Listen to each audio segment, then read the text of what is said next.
I have 5 sales reps on my team that do 500 demos a month. They know how to combine sort of data sets or signals essentially together to drive superior efficiency. How you managed to build your own Signalbase engine? Sure, you're getting a signal. What is the copy that you would actually execute that would be a bit of a pattern interrupt? Because signals are great, but like the copy in a lot of cases just sucks. How would you build your Signalbase go-to-market team? The more compound you have within GTM, the better your efficiency. Let's just burn you a little bit more.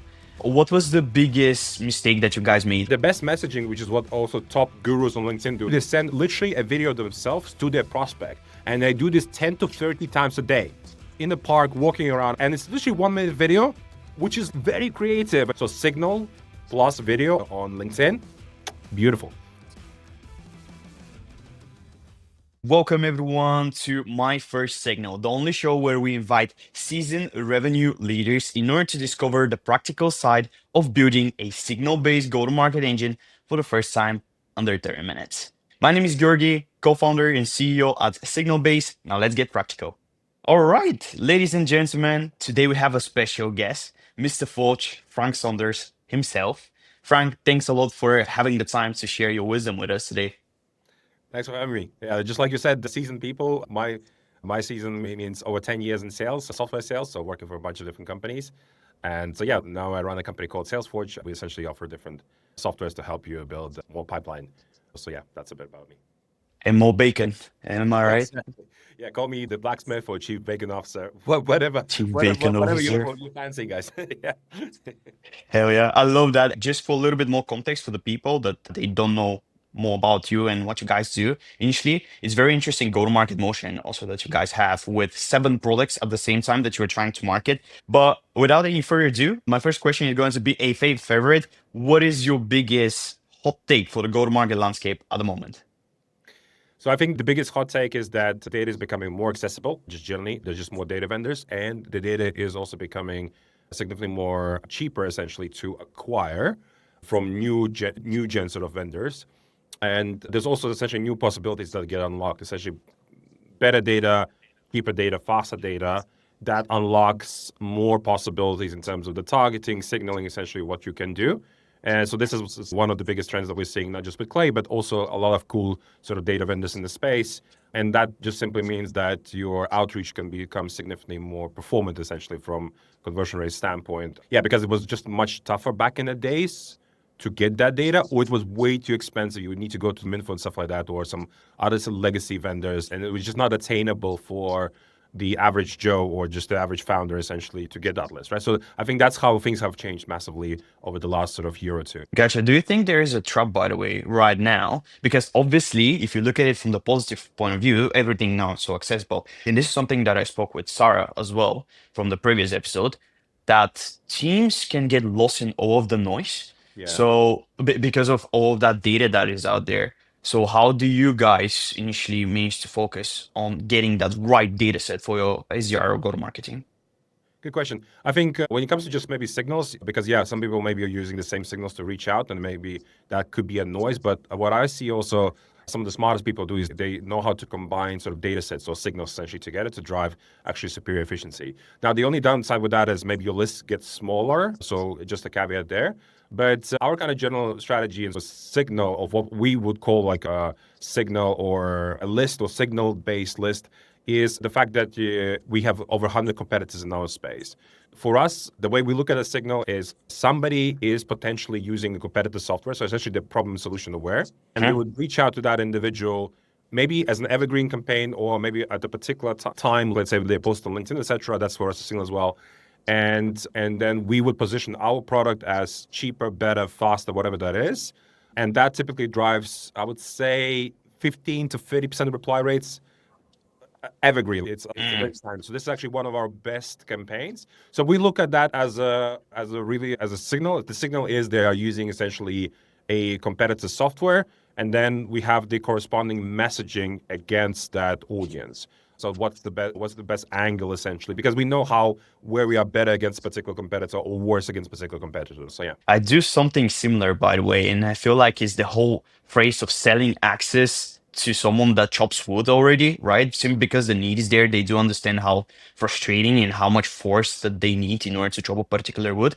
So you're pretty much at the right place and at the right time, selling to the right people Yeah. eventually. The market is humongous, and every time when you're gonna knock on somebody's door, they're already using competitive software. So you just don't know which Mm. software that is. So then the best signal becomes the next best signal because of which software is that. So we need to figure out the audiences, and within those audiences, have an assumption of what is the competitive software that's being used, so that when we do craft the messaging on LinkedIn and on email, it will resonate so well that we're very likely to get a response back, but B, we're also getting them on a demo and then closing them. So today we Yeah. generate over 500 demos on a monthly basis, and this is what our, I would say, core strategy right now when it comes to doing outreach. Yeah, awesome. And how did you guys start leveraging the whole system-based playbook, if you want to say it like this? How did you do it in the past? Because obviously you have quite some experience. I do know that the market has matured, but although I have to argue the whole signal-based play has been there for a while, the market just matured simply enough to start naming it that way. But yeah, how did you start using it back in the day? And how did you guys started leveraging it from today onward? So because I've been in the space for a long time, back in the days, what do you mean by back in the days? Back in the days as in a year ago or 10 years? Let's say 2020, like the world from 2020. 2020, yeah. So the world 2020, you didn't have tools like Clay and there was no Forge, etc. I would say back in those days, so I used to run a sales team of 50 people. And for us, a signal would be, if we go similar fashion, we would do just scraping of particular websites where we had an assumption that they use specific tech or competitor tech, etc. And then we would use those audiences then to engage. And that was similar kind of thing that we would do. Yeah, and we would also look at potentially office openings. Maybe somebody will open a new office in a particular company, or yeah, somebody has mentioned a competitor on social. So yeah, so these sort of signals have existed before prior, but it was all, I would say, more of that was human based in terms of gathering the signal and executing in that. Just to give you an idea, I had 10 reps, I think, that were just building lists for me back in the day. So out of 50 people, 10 people are building lists, really good lists, so that when it goes to SDRs, which is about 20 of them, they're actually working with really good lists. So it was just a lot more manual and there was labor. And these people used to be known, at least in Europe, they're known as a lead research specialist or something similar. But essentially, they prep lists, essentially, right? So you can do that on Fiverr, etc., right? Also help you to build lists. But today, I think the way that things have shifted is you can just get a piece of software or a data vendor that has essentially eliminated the need for manual labor, right? And it's just faster, cheaper, and better. And the better part is that there's a huge error rate with humans generally, right? So the lists are never perfect. Doesn't matter how well I'm gonna train the folks. There's always gonna be an error rate. And I would say when you're doing it through a form of a software or a system, the error rate significantly reduces. So that means on average, your list quality is actually significantly better. So this is why today lists are better. They're cheaper because paying for labor is actually more expensive still back then. And it's just faster because you can just pull the list in real time via API or not. And then it just, the execution speed is much faster because prepping a list with humans takes quite some time, to be honest. It takes weeks and months, actually.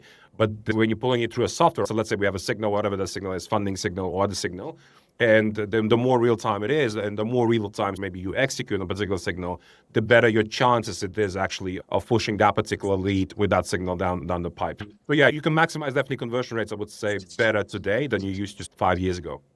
I feel like now it's the perfect time to go into the meat of the show, right? Which is how you guys managed to build your own signal-based engine and then share a few of the mistakes that occurred in that process so other revenue leaders can learn from it.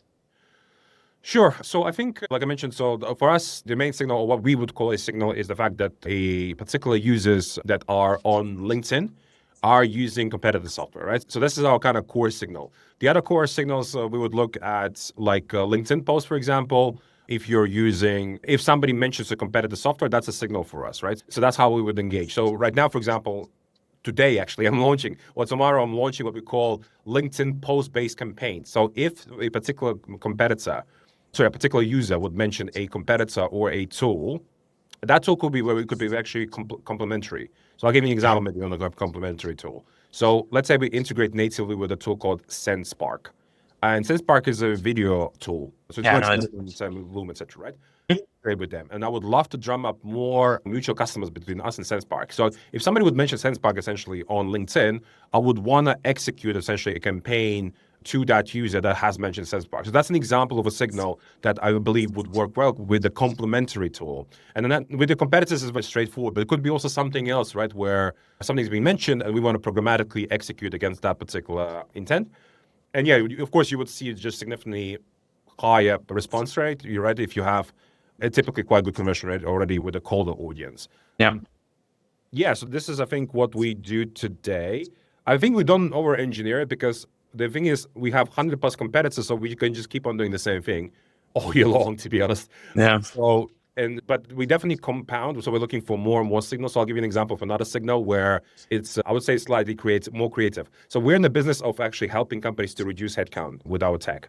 And so when somebody's actually hiring for SDRs, what we do is typically we would reach out to that company or that head of sales, and the subject line could be something along the lines of "stop hiring" or "don't do this" or et cetera, et cetera. Yeah. And then we would essentially come into play and say, "Hey, I just saw that you're hiring for more SDRs on LinkedIn. We built actually a tech that doesn't where you don't actually have to hire more reps to scale output. Would you be interested to have a look and have a chat about this?" So that's an example where you use a typical signal of hiring where, I don't know, a lot of recruiters would reach out to you and offer their services, but we would reach out to actually say, stop doing that. So that's an example of where you can flip it around. And I always say, sure, you're getting a signal. What is the message? What is the copy that you would actually execute that would be a bit of a pattern interrupt? So because signals are great, but like the copy in a lot of cases just sucks.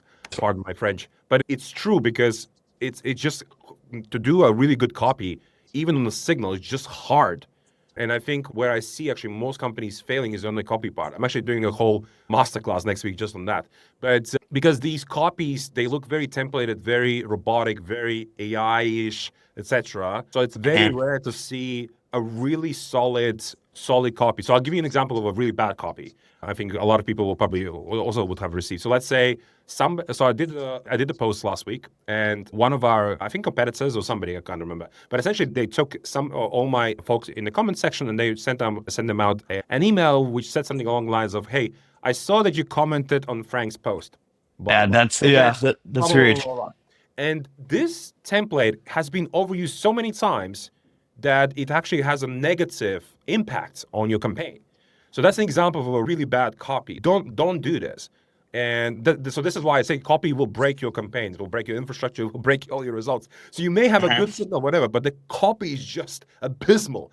So I think where folks definitely have to focus on is, so yes, there's a lot of good data, right? Do go by that data. But I think where you definitely need to train yourself, and it will take some time, is how to write a killer cold email copy or LinkedIn message that together with that amazing signal, you're actually driving pipeline, because especially the copy kills the whole result. So yeah, so this is what I see, that pretty much 90% of people just fail. 90%, that's a lot. And the copy part is the failure predominantly, and less so the signal part. So Yeah. This reminds me also of what one of my previous founders at TGS used to say. You can get a marketer from 4 to 6 with ChatGPT, but you cannot get them to 10. And only 8 to 10, like people that are 8, can jump to 10 with ChatGPT, simply because they already know the frameworks, know absolutely everything. And by the way, shout out to the webinar that you guys did with Bill, because that was really cool to see how others also think about going to market in the modern way. In a sense of, I think Bill mentioned something between the lines of, hey, if you go on a date and you talk about chocolate or something like this, you don't want to mention that chocolate. You actually want to give the chocolate in advance, right? So it's pretty much the same with dating. You just need to drive the value, not to mention that initial thing that can drive the value on its own. when signals maybe actually work significantly better. So signal part for me is, what we call the spearhead approach, right? You have a signal, you have some sort of assumption, and you do the outreach, right? And you're expecting to receive much better results than an average list that you're pulling from a random database like Apollo. And what works better, where signals work better, if you overlay this signaling, and I call that the spearhead approach, with what I call the widened approach. The widened approach means you have a very large TAM. So for me, large TAM starts with 3,000 accounts and more that you'll want to reach out to. So if you have a very large TAM, you should overlay another strategy on top of that, which is what I call the wide net strategy. And that means you're advertising to your audience, typically via email or some other fashion, where you're essentially generating impressions. You're being at the top of mind at all times, essentially, with that audience. So in our case, a lot of our customers just set up large-scale cold email campaigns, and they're trying to provide some sort of value once a quarter with literally one email. If you could just do that nicely without asking for a demo, etc., so you're having this sort of advertising approach, right? So you're being top of mind. And then when you get that signal within your TAM, then you will see that those signal-based audiences massively overperform when you have the widened approach as well. So these two strategies in place when the companies do that. So we do that, exactly that. So we have a widened approach and we have the spearhead approach, and we know other companies that do that. They're seeing superior results.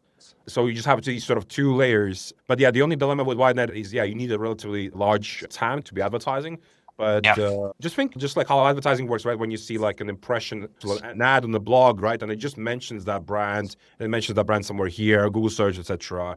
And then bam, cold outreach is being executed. Or it's not a cold, right? Because you already have warmed up that audience. So essentially, with the wide net, what you're doing is you're warming up the audience, right? And then bam, when you reach out with the signal and a good copy, you have far more replies coming back because naturally the audience is warmer. You're like not like a nobody because you pre-built some reputation with the user. So warming up before executing this on the signal and with a great copy is also what I would describe must-have. That's something also the bill has covered from a certain sample of social selling. I'm typically talking that from a standpoint of reaching out via cold email and look at that cold email as advertising.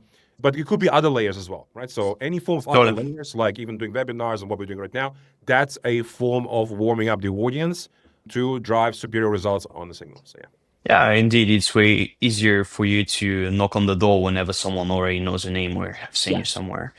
Super interesting. Just to turn it from a exec point of view, because I haven't covered this question actually so far. How would you build your signal-based go-to-market team? In the sense of people normally are hiring now GTM engineers, right, in order to put the data, orchestrate absolutely everything. What is your mindset towards building that team? the mindset of building that team, you still need humans in play. You need systems in play, and signals are within the system. And then you need an agentic layer. So this is how I typically look at. So systems means automations, means orchestration of data, means N8N. The agentic layer means killing repetitive items or something maybe that humans are not good at. And the humans are there in play to do things that agents can't do and something that humans maybe will be better at. For example, social selling or cold calling, etc. When it comes to setting up a team, you need the mastermind, the brain. And whether that's you call it a GTM engineer or RevOps person, somebody needs to run the machine doing the cog work, taking this API, doing that and this and that. So I have a guy for this internally, and he's full-time and he does essentially RevOps, N8N, and data orchestration. And I just tell him what to do. So somebody needs to come into the GTM work and understand how to build these sort of multiple layers. So these layers could be a signal layer, right? So how do you compound one signal on top of another? Because it's not like it hurts. Like the more compound you have within GTM, the better your efficiencies. And that's why we drive 500 plus demos on a monthly basis. It didn't happen overnight. We had to do a compound build essentially in GTM to get to those efficiency levels.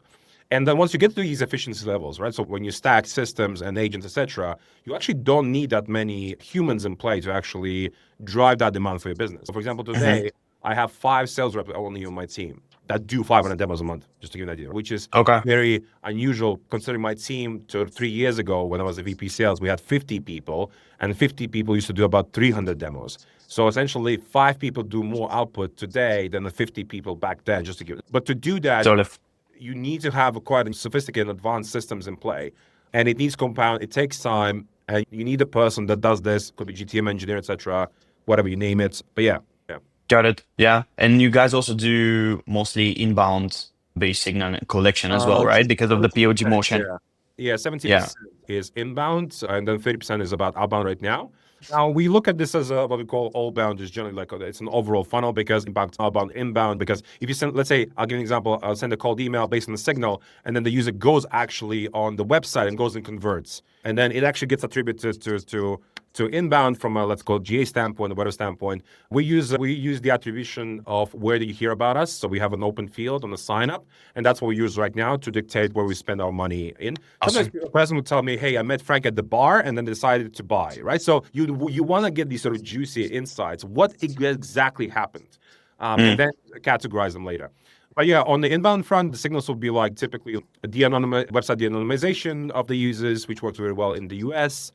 It could be product signals. So, for example, if the user clicked on a particular button, like upgrade button, for example, I get a ping. Could be an example where we have a signal where a user came back to our app after 30 plus days. That's a signal as well. Another signal, there's so many signals that we bake in, or just using also the product, where that signal goes into Slack, and then we decide whether to execute or not. So in a Yeah. lot of cases, the execution is either via email, LinkedIn, or we use also WhatsApp heavily. Actually, the biggest compliment we get internally when people are like, wow, is when we do the execution via WhatsApp. So imagine you did something on the platform and then bam, within literally less than a minute, I will ping you on WhatsApp about something. This is so good. I want this. And then it has been orchestrated, and it's an example, right? But all of these are signals. So whenever you're playing with signals and you're essentially having what I call just-in-time execution, first of all, and in the right channel, people just get flabbergasted about what they're seeing because I have never seen anything like this. Yeah. So yeah, Speed to lead. yes, Speed to lead. That is it. yeah, exactly. So yeah, all of that is a signal, and you need to figure out where's the intent on the site, what is the signal, and how to execute. I love Let's say it. on our website, there's three ways to down funnel a user. Really, one is to do email capture through a trial form. Second one is to book a demo, but then there's a third one, which is you can literally call a rep live. So I always say there has to be three things in play to push the person down the funnel. Three channels, three things in play to convert. Everything's three for me. Three signals, whatever. Everything, at least three things. Do three things, and people typically do one thing, and then they just fail on this one channel. So let's say just cold email. We do a lot of LinkedIn stuff, and we do also a lot of cold calling, and et cetera, et cetera. But at least do three channels. So when you have three things in play on a single contact, you're just far more likely to convert on that intent. So yeah.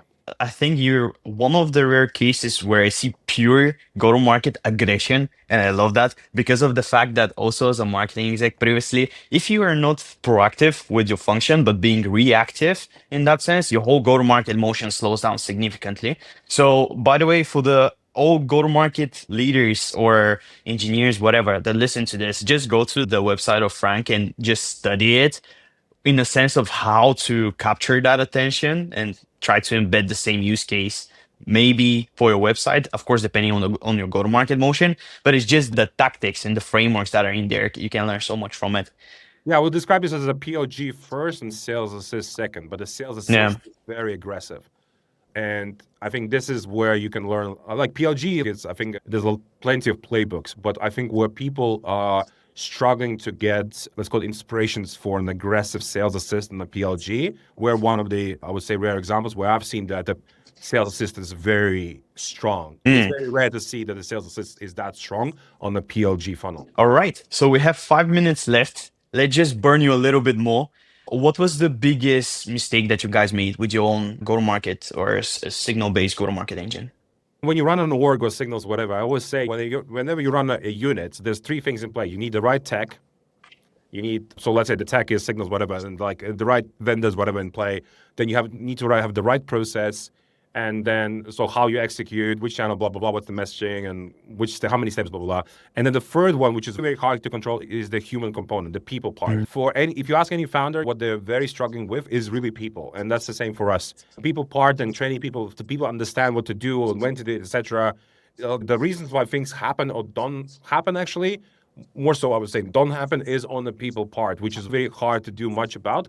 So in order to reduce the error rate, what I call on the people front, suddenly this people front is not even people anymore, it's also agents. So what we're trying to do is what we say, we're trying to be agent first. So anything that we believe is any form of execution, etc., we're implementing agentic systems. So one example I will give you is right now that we're looking at in Q1. So because we do like 500, 600 demos a month, we have way too many demos coming in, and essentially there are different issues on the human front there. To tackle that, we're looking to implement an agentic demo solution right now on the site so that, when you're going to be presented to a normal human out there, hey, do you want to grab a demo with us, which will be probably later today or tomorrow, depending on availability, right? But then there will be other people that will want to have a demo now, but the demo now is not possible because of the humans, right? As an example. So there, we want to implement an agentic demo to reduce the human-based demos. And if the agentic demos will fail, then there's still a fallback on the humans, right? That's how we think about it. So always be agent first on every problem that you have. So even like the signal, I would take any signal. I would love it to give to Agent Frank, which is our own agent, and for Agent Frank to execute rather than give that signal to a human, because I know that the agent will be faster, cheaper, and better than 90% of reps. And so I feel more confident with an agent at all times than passing that execution to a human. Because there's always more and more issues than any form of an agentic layer that I'm seeing today. And yeah, that's how I kind of generally think about where do we have errors. Because I can build the best, I can get the best tech, I can get the best processes in place. But the human component is where I struggle the most. And we have a lot of issues today, and we're going to have a lot of issues as we progress. On that note, I'm hiring guys all the time. So if somebody wants to work at the Forge, do knock on my door, send me a DM with a signal. The signal is this, This podcast? Yeah. Hell yeah. Now we're talking.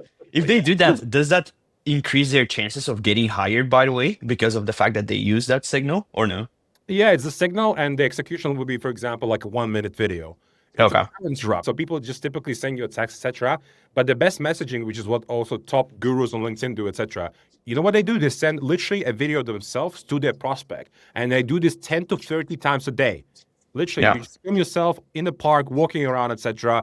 And you would say, "Hey, Gergi, I just saw your LinkedIn post. Decided to shoot this quick video, and it's literally 1 minute video, which is like very creative. And you put that and you send that off. Naturally, the reply rates of those videos is like 2 to 3x higher than you sending a DM, like a text DM, right? Even if Yeah. you're gonna send a GIF, trust me, if you're gonna send a GIF on LinkedIn DM, that will massively increase your reply rate versus just sending a text, because that is in itself a pattern interrupt, sending a different essentially mode of comms, right? Image, GIF, whatever, something that moves, and then video is the ultimate form. But you need to be really good in front of a camera, right? You have to be natural, authentic, that. And that was like fabulously. So if you're in high ticket sales, so signal plus video on LinkedIn, beautiful. There you go. We're going a little bit out of time, but honestly, I love each part of the advices, so we might as well continue with the last question. Sorry, guys, I promised 30 minutes, but whatever. Okay, one last thing, and I'm leaving the audience to go. What is the underrated go-to-market advice that you have at the moment that you recently gained? Like a lesson. The most underrated thing, and I think a lot of more people talk about it, but there's a thing that I always say is volume trumps luck. So a lot of people trying to get lucky about being successful in the business, etc. But let's say we even take signals as a lot of people say, oh, signals is not about volume, but you can scale signals as well. So I always say, whatever you do in go-to-market, etc., you're looking to do this thing. You have to think 10x at least of whatever it is that you're thinking. If you're thinking to use one signal, no, you want to use 10 signals. It's not one signal. Because to have an outsized impact on your business and actually be successful and be like top 1%, whatever, in your category, you need to have a 10x input into the funnel, from a signal-based approach to the widened approach to whatever the approach is. And ultimately, that sort of scale, velocity, and the conversion that you're going to bake into your systems is what leads to massive impact on your business. So people really don't understand two things that need to do in life really well today in business and go-to-market: scale and compound. So you can scale, but if you're not compounding, you'll just have a problem essentially. So compound and scale are two things that I typically preach, and it's super, super underrated still today, because people just assume that any form of scale is spam. But that's not the case, because how about you're going to scale really solid copy on a solid signal? How about that? That is scale, but you're still driving a solid copy. People don't get it. So I think that's the most underrated advice. So if somebody is wondering what is scale and compound, just ping me on LinkedIn. I'll give you some ideas on your website. What could be scale and compound on your business? So, yeah. Hell yeah. I was actually going to say, if people like this episode, we can do another version or another episode where we talk exactly about some of the things that are being mentioned. So just comment below and we'll see how we can take it from there. Frank, thanks a lot, man, for coming up and blowing our minds yet again.